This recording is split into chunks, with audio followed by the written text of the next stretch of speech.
नमस्ते दोस्तों। SR motivation channel में आप सभी का स्वागत है।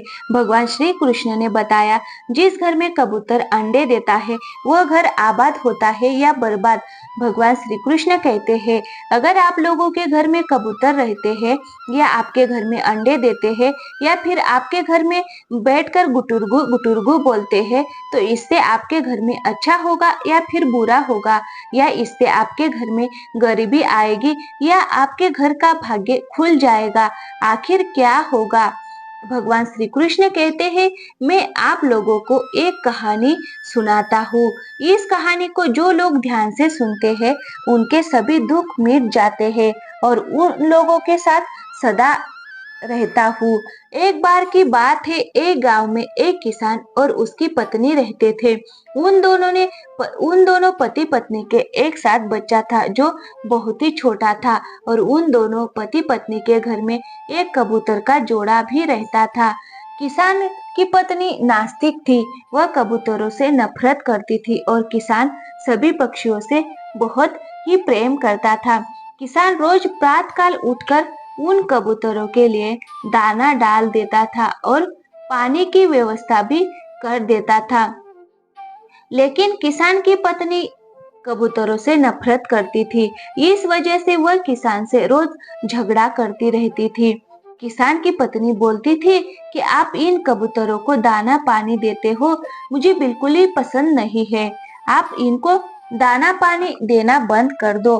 तो किसान अपनी पत्नी से बोला, हे प्रिय, ये सभी पक्षियों को भगवान ने ही बनाया है। भगवान ने जितने भी पक्षियों बनाए हैं, यह सभी पक्षियां इंसान को दुआ देते हैं। ये कभी भी बद्दुआ नहीं देते हैं। ये मनुष्य लिए भगवान से दुआ करते हैं। इसलिए इन पक्षियों की सेवा करना इंसान का फर्ज है। इनकी देखभाल करना हर मनुष्य का कर्तव्य है। इनको दाना पानी देना हर मनुष्य का कर्तव्य होता है। और जो मनुष्य इन पक्षियों को दाना पानी देता है, उनका भाग्य साथ चमक जाता है। इस प्रकार किसान अपनी पत्नी को समझाता है, लेकिन उसकी पत्नी पर इन बातों का कोई प्रभाव नहीं पड़ता है। इसका तो रोज का काम था। इस बात को लेकर किसान से झगड़ा करना। वो हमेशा बोलती रहती थी कि कबूतरों को मेरे घर से भगा दो, मेरे घर के आसपास के ये कबूतर बिल्कुल नहीं आना चाहिए। किसान की पत्नी को सभी पक्षियों से नफरत थी और अपने बच्चों से बहुत प्रेम करती थी। अपने बेटा को जी जान से प्यार करती थी, परंतु पक्षियों से और पक्षियों के बच्चों से नफरत करती थी।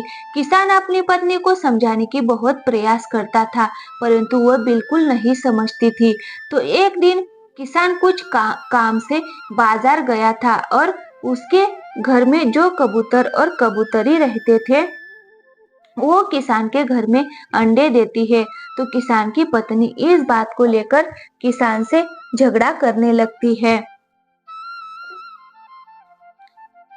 और वो बोलती है, इन अंडों को यहाँ से दूर फेंक दो। मैं आपको पहले ही बोली थी कि इन कबूतरों को घर में न रखो, परंतु आप मेरी कोई बात नहीं सुनते हो। अब देखो, इन कबूतरों ने हमारे घर में अंडे दे दिए हैं। इन कबूतरों ने अंडे देकर यहाँ गंदगी फैला दी है। इन्हीं बातों को लेकर किसान की पत्नी अपने पति से कभी भी लड़ाई झगड़ा करती रहती थी, परंतु किसान अपनी पत्नी को कई बार समझाता था कि इन्हें दाना पानी देने से एक दिन इसका परिणाम तुम अपनी आंखों से जरूर देखोगी। एक दिन किसान कुछ काम के लिए शहर गया था और शहर में जाने से पहले अपने पत्नी को बोलता है, हे प्रिय, अपने घर में कबूतरों ने अंडे दे दिए हैं और तुम इन कबूतरों को बिल्कुल भी परेशान नहीं करना जब तक इनके बच्चे अंडों में से बाहर नहीं आ जाते हैं और अपने माता पिता के साथ चले नहीं जाते हैं। तब तक इनको बिल्कुल दुख नहीं देना और रोज अपने हाथों से थोड़ा थोड़ा इनको दाना पानी दे। देते रहना, ताकि तुम्हारा भी दूसरा जन्म सुधर जाए और तुम्हारा भी भविष्य सुधर जाए। इस प्रकार से किसान अपनी पत्नी को समझाकर शहर को चला गया। तो किसान की पत्नी उन अंडों को तो कुछ नहीं किया, लेकिन वो दिन रात इसी सोच में रहती थी कि मेरे घर से इन कबूतरों को कैसे भगाया जाए और इनके अंडों को यहाँ से कैसे और कहाँ फेंक दूं। तो किसान का बेटे को अंडों के बारे में पता चल गया कि हमारे घर में कबूतरों ने अंडे दिए हैं। तो किसान का बेटा इस बात का इंतजार करता था कि मेरी माँ घर से कहीं चली जाए और मैं इन अंडों के साथ खेलूं। पिताजी तो बाहर गए हैं, परंतु मेरी माँ घर में है। जब मेरी माँ घर से कहीं बाहर जाएगी तो मैं इन कबूतरों के अंडों के साथ खेलूंगा। तो फिर थोड़ी देर बाद किसान की पत्नी किस काम से बाहर चली गई। अब किसान के बेटो कबूतरों के अंडों को खेलने लगा। उसी समय उसकी माँ वापस अपने घर आ जाती है। तो घर में वो देखती है कि उसका छोटा सा बच्चा उन कबूतरों के अंडों को हाथ में लिया है। ये देखकर वो बहुत ही गुस्सा हो गई और अपने बेटे को मारने पीटने लगी और अपने बेटे को डांटने लगी। और जैसे ही किसान की पत्नी अपने बेटे का हाथ पकड़कर खींची तो उसके बेटे के दूसरे हाथ में कबूतर का घोंसला पकड़ा था। वो छूटकर नीचे गिर गया और सारे अंडे फूट गए और एक अंडा उस बच्चा के हाथ में था। उसको भी किसान की पत्नी उसके हाथ से छीनकर धरती पे पटक देती है। तो वह अंडा भी फूट गया और वह अपने बच्चों को खूब पीटने लगी। फिर कबूतर और कबूतरी किसान के घर आए और अपने अंडों को फूटा हुआ देखकर तो बहुत दुखी हुए और बहुत ही चिंतित हो गए। उनकी आंखों में से आंसू बहने लगे और रोने लगे, परंतु वो तो पक्षी है, अब करे तो क्या करे। तो फिर उसी समय किसान भी शहर से वापस आ गया और किसान देखता है कि उसका छोटा सा बच्चा जोर जोर से रो रहा था। ये देखकर किसान अपने बच्चे के पास गया और बच्चा को पूछा कि बेटा क्या हो गया है जो तुम रो रहे हो। तो वो किसान का बच्चा कुछ नहीं बोला और रोता रहा। फिर किसान जल्दी अपनी पत्नी के पास गया और अपनी पत्नी से पूछता है कि बच्चा क्यों रो रहा है। तो उसकी पत्नी किसान से बोलती है कि मैं आपको पहले ही बोली थी कि इन कबूतरों को घर में न रखो। आज देखो हमारे बच्चों ने कबूतरों के अंडों को पकड़ लिया, इसलिए मैं बच्चों को मारी हूँ, इसीलिए ये रो रहा है। किसान जब कबूतरों के अंडों के पास गया तो वो देखता है कि कबूतरों के पूरे अंडे फूट गए हैं। ये देखकर वह बहुत ही दुखी हो गया और फिर से अपनी पत्नी के पास गया और अपनी पत्नी से बोला कि तुम कबूतर के पूरे अंडे फोड़ दिए हो, अब कबूतर हमें जरूर बद्दुआ देंगे और हमको इसका भुगतान जरूर भोगना पड़ेगा। फिर इस बात यही पर खत्म हो गई और अब कुछ समय बीत गया था और कुछ समय बीतने के बाद किसान फिर से जरूरी काम को लेकर शहर गया। तो किसान शहर को गया तो उसका लड़का अचानक बीमार हो गया। अब किसान की पत्नी अपने बच्चों को इधर उधर लेकर घूमती थी और इलाज करवाती थी। वह सोचने लगती है कि कल मेरा बच्चा बिल्कुल स्वस्थ था, इसके शरीर में कोई भी बीमारी नहीं थी, परंतु आज अचानक मेरा लड़का बीमार हो गया है। किसान की पत्नी अपने लड़के को बड़े बड़े विद्वानों से इलाज कराती थी, परंतु उसका लड़का जो जरा भी फर्क नहीं पड़ रहा था और बच्चा के बीमारी से जरा भी ठीक नहीं हो रहा था और धीरे धीरे बीमारी बढ़ती ही जा रही थी।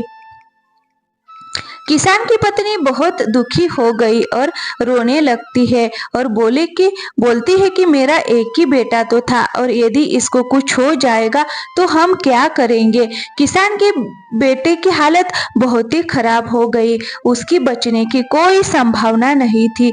तो किसान की पत्नी भगवान के मंदिर में जाकर भगवान से दुआ करती थी और बोलती थी कि प्रभु मेरा एक ही तो बेटा है, इसको बचा लीजिए प्लीज।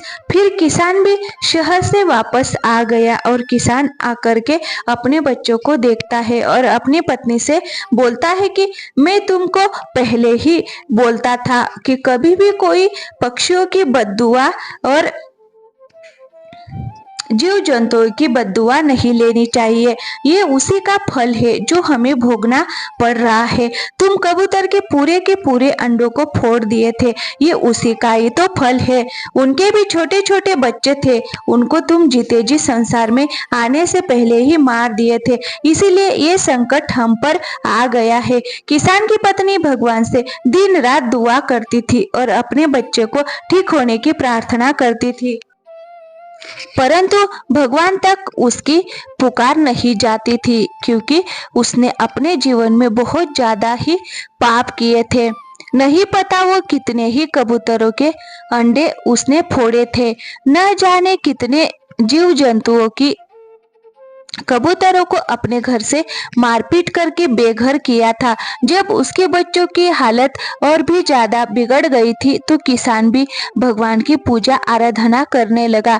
फिर किसान भगवान की पूजा आराधना किया तो किसान की पुकार भगवान के दरबार तक पहुंची गई और धीरे धीरे उनका बेटा स्वस्थ हो गया।